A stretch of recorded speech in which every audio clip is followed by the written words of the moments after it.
Municipal పరిధిలో ఉన్నటువంటి double bedroom నివాసులము మేము మీడియాకు విన్నవిస్తున్నది ఏమనగా, మరి 3 సంవత్సరాలుగా 400 బెడ్రూములు అక్కడ పట్టణ శివార్లో నిర్మించడం జరిగింది.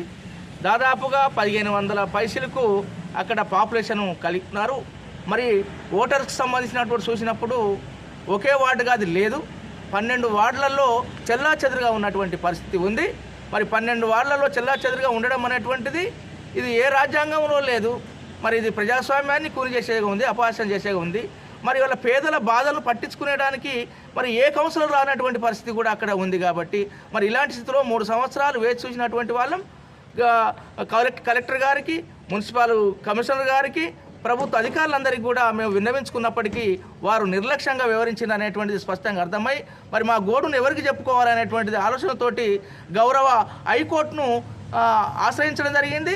అది రిట్ పిటిషన్ పోలంపల్లి రాజు హైకోర్టు అడ్వకేట్ గారి ద్వారా ఇవాళ రిట్ పిటిషన్ వేయడం జరిగింది. 1752 రిట్ పిటిషన్ నంబరు. మరి దీని ద్వారా గౌరవ హైకోర్టు కూడా ఆలోచన చేసి మరి ఇది ఎక్కడ లేదు, దీనికి సంబంధించినటువంటిది ఇంత అన్యాయం జరుగుతుందని చెప్పేసి ఏదైతే అక్కడ కోర్టులో వాదనలు జరిగాయో మా గోడును ఆలకించినటువంటి న్యాయస్థానం ఇది న్యాయమైంది, సమంజసమైందని చెప్పేసి ఆలోచన చేసి ఒక తీర్పును వెలువరించడం జరిగింది. 7 రోజుల్లోగా ప్రత్యేక వార్డును ఏర్పాటు చేయాలనేటువంటిది తీర్పునివ్వడం జరిగింది. ఆ తీర్పు ప్రకారం ఇవాళ మరి మున్సిపల్ కమిషనర్ గారికి ఇవ్వడం కోసము ఇవాళ జిల్లా కలెక్టర్కి ఇస్తున్నాము. మున్సిపల్ కమిషనర్ కూడా ఇది అందజేయడం అనేటువంటిది జరిగింది, కాపీని అందజేయడం జరిగింది. వారు 7 రోజుల్లోగా తగిన చర్యలు తీసుకోవాలి, హైకోర్టు తీర్పునైనా కనీసం గౌరవించి తగిన నిర్ణయాలు తీసుకోవాలని చెప్పేసి మేము కాలనీ వాసులుగా కాలనీ అభివృద్ధి కమిటీగా మేము ఇవాళ అధికారులకు తెలియజేస్తూ ఉన్నాం. తర్వాత కార్యాచరణను తద్వారా మేము రూపొందిస్తాం.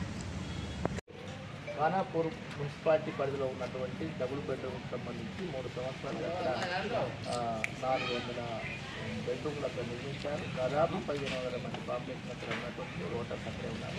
ఈ ఓటర్లకు సంబంధించినటువంటిది 12 వార్డులలో ఉన్నటువంటి వాళ్ళందరూ కూడా అక్కడే నివాసం ఉంటున్నారు.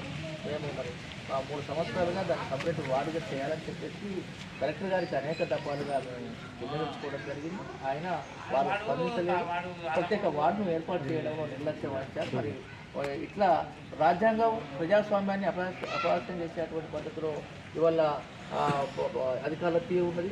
అదేవిధంగా రాజ్యాంగ ఆదేశ సూత్రాలను కూడా పాటించలేనటువంటి పరిస్థితి ఉంది. మరి ఓటరు 12 వార్డులలో చెల్లాచెదురుగా ఉండేటువంటి పరిస్థితి అంతా కూడా చూసి మేము గౌరవ తెలంగాణ హైకోర్టు ఆశ్రయించడం జరిగింది.